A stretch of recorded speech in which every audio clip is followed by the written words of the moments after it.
Fala pessoal, eu sou o Jean da Cris. E eu sou a Cris do Jean. E nós somos o casal Eu Dele, Eu Dela. Gente, nós estamos aqui para falar com vocês sobre algo muito bacana, que são as 5 atitudes que nós tomamos para emagrecer. 5 atitudes essas que vocês podem tomar na vida de vocês, que podem te ajudar também para conseguir emagrecer. Então vamos aproveitar, acho que sem mais delongas, já vamos começar das 5 atitudes, para que o pessoal comece a entender bacana e vocês assimilem bem.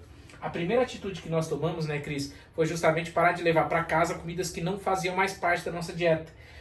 Ou seja, levar aquelas comidas que nos fazem pecar. Ah, Jean, mas vocês têm filho pequeno em casa, o que vocês faziam? O que a gente fazia, Cris? Conta aí pro pessoal. É igual, é acostumar. Você tem que colocar, primeiro fator, que você vai comer mais saudável. E por que seu filho vai comer errado? Então vocês podem tirar um dia da semana para fazer aquela refeição livre, comer aquela besteirinha, passear com o filho, aproveitar aquele momento. Mas durante a semana, regrado, gente, não mantém em casa, porque se você mantém, principalmente no início do processo, você acaba pecando. E eu acho engraçado que as pessoas perguntavam, o que o filho de vocês come? Eu falei, gente, come pão normal, ovo, arroz, feijão, que é o que a gente come. Não tem nada de mistério. Mas era porque as pessoas elas estavam acostumadas, as crianças, a comer bolachinha com recheio, né, biscoitos direto, estava acostumado daquela comida pronta, dá para criança. E aí era onde indignava ela que eu e a Cris, a gente não trazia mais isso para casa. Mas a gente não estava trazendo porque isso não fazia mais parte da nossa alimentação. E a gente estava dando para a Maria arroz, feijão, ovo, carne, frango, comida normal, gente, de qualquer pessoa. E aí super acostuma, né, Jean? Sim, eu acho acostuma. Que você tem que ter paciência com o seu filho. Às vezes ele vai fazer manha, às vezes vai fazer uma birra, eu não gosto, eu não quero.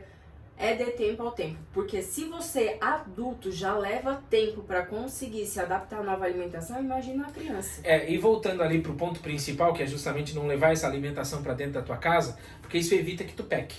É uma das coisas muito importantes, vai evitar que tu cometa o pecado. Se você vê um pote de doce de leite na geladeira e tiver ali naquele momento de ansiedade, você vai atacar o pote de doce de leite. Vide o que acontecia comigo e com a Cris enquanto tinha ainda algumas coisas dentro de casa no início da dieta.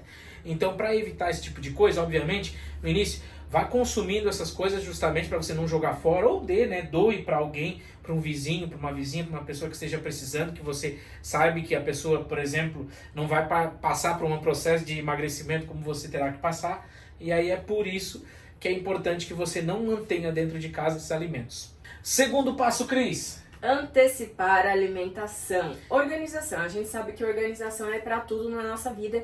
E foi uma das coisas que a gente aprendeu no nosso processo de emagrecimento, que o que a gente fez durante a alimentação, organização, tudo a gente leva para outros aspectos da nossa vida. Então o que acontece?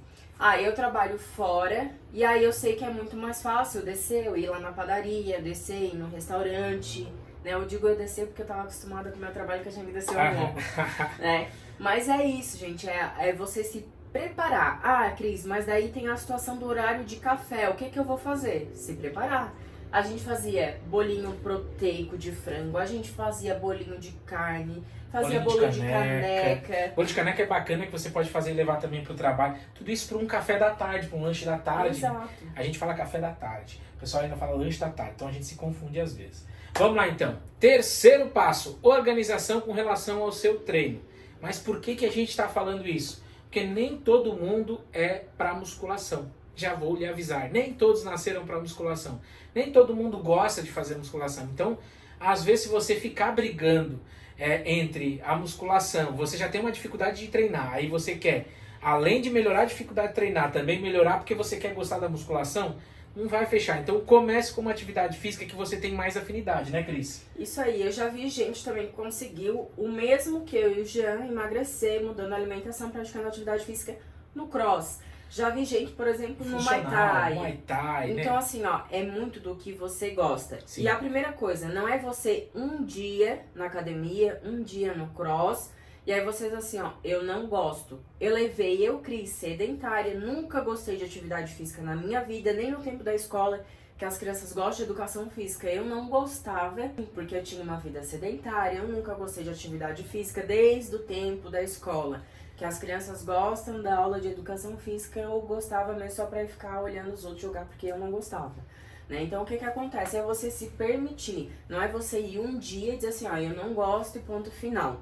Né? A mesma coisa com a alimentação, quando o pessoal diz assim, Ah, eu não gosto de beterraba. Tu já comeu beterraba? Não. Então como é que você sabe? A mesma coisa é pro treino para você se adaptar. E esse agora é o nosso quarto passo. O nosso quarto passo é justamente aprenda a ser adulto. É uma dificuldade muito grande de muita gente, e a gente vem recebendo isso, por exemplo, de bater o pé. Ai, eu não gosto de salada. Ai, eu não gosto de ovo. Ai, eu não gosto de não sei o que. Gente, você é adulto, caralho! Por incrível que pareça, né, Jean? Muitas pessoas vão dizer assim, nossa, Jean Cris, mas eu sou adulto. Até parece que vocês estão falando com uma criança. Nós escutamos isso. Mesmo tendo 20 e poucos anos, Jean, eu acho que já tava com 30, né, Jean? Gente, era... Eu vou passar pra vocês. O Jean comia ovo, Cris? O Jean não comia ovo. O Jean comia salada, Cris? O ovo ainda foi mais difícil eu entrar na minha alimentação. O ovo, né? Porque eu não comia mais, tipo, sabe? Foi mais de boa. Mas a salada foi difícil para entrar porque precisava de molho. O ovo no início eu precisei fazer o quê? Muito bolo de caneca, né? Para poder conseguir se acostumando, bolo de caneca, crepioca. Fui fazendo coisas assim que me ajudaram. Por exemplo, eu vou precisar fazer uma tapioca com ovo. Não, faço uma crepioca ali como? Ia precisar fazer aveia com ovo. Comer um pouco de aveia com ovo. Não, então eu faço uma aveioca, faço um bolo de caneca e eu acabo comendo aquilo ali. Que vai ser muito mais palatável para mim. Então, naquele momento eu tive que buscar outras receitas para que eu conseguisse colocar o ovo e também a salada na minha alimentação.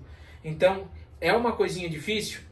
Você vai fazer birra no início? Vai. Você vai fazer cara feia no início? Vai. A Cris fez isso com açúcar e o café. Com café. O café no início, eu sempre tive o costume de tomar muito café.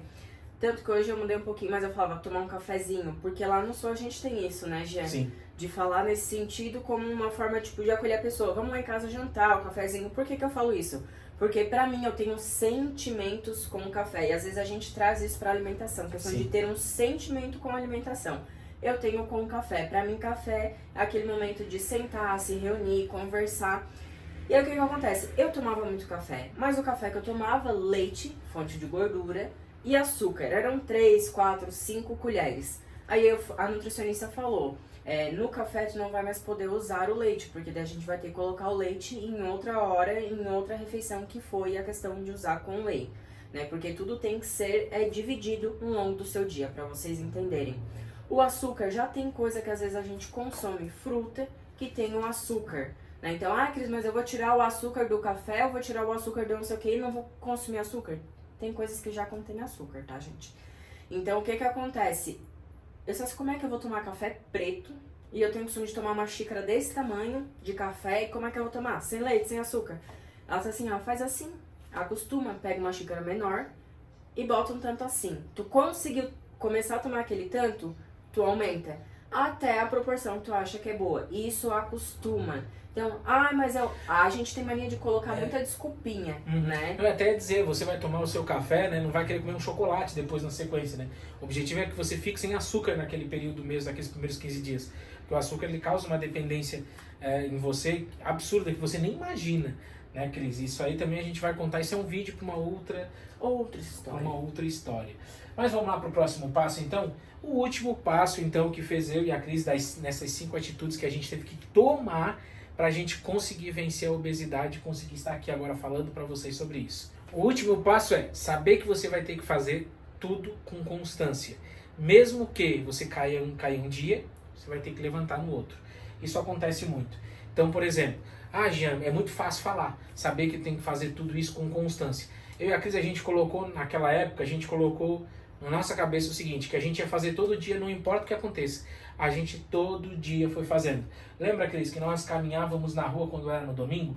Por que a gente estava fazendo isso? Porque nós tínhamos que colocar aquilo como constância, até que se tornasse um hábito na nossa vida. E quando a gente parava, a gente sentia falta.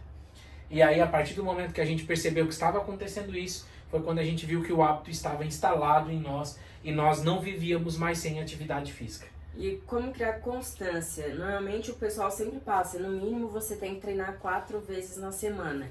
Se você ver que a primeira semana você foi às 4, depois falhou ali os 3 dias, aí na outra semana já foi 3, na outra já foi reduzindo. Sabe o que você faz? Igual o Jean, tira um dia de descanso. Sabe por quê? Primeiro você cria a constância. A hora que você fixou na sua cabeça, aí tranquilo, você vai conseguir os 4 dias que são necessários, tá? Porque essa situação da constância, aquilo que a gente falou em estar em ambiente certo, né, em outro vídeo, porque você precisa estar naquele momento, porque você está em uma fase de adaptação. Sabe quando você sai de uma cidade para ir para outra, você sai de um trabalho para ir para outro, você está em uma adaptação. É a mesma situação com o treino e com a alimentação. Você tem que estar no lugar certo para conseguir se adaptar. Beleza, então, pessoal, é isso aí. Fechou. Fechamos o vídeo de hoje. Muito obrigado. Não se esquece de o quê, Cris? Se inscrever aqui no canal, Sim. deixar o seu like, comentar, Sim. compartilhar se você gostou e a gente te espera no próximo vídeo. Até o próximo.